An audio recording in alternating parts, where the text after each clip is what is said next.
বাংলাদেশের বিচ্ছিন্ন কোন দ্বীপ গোপালগঞ্জ জেলা নয়। আমরা দেখতে পেলাম প্রশাসনের পুলিশ আর্মির সামনে আগ্নেয়াস্ত্র নিয়ে সেই ফ্যাসিবাদের উত্তরসূরিরা আবারও জেগে ওঠার ব্যর্থ চেষ্টা চালিয়েছে। আমরা ধিক্কার জানাই, নিন্দা জানাই।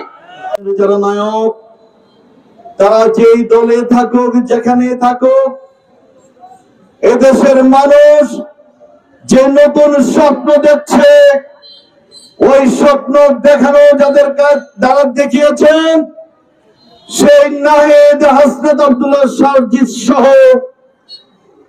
24-এর গণঅভ্যুত্থানের নায়কদেরকে এদেশের মানুষ আজীবন শ্রদ্ধা ভরে স্মরণ করবে ইনশাআল্লাহ।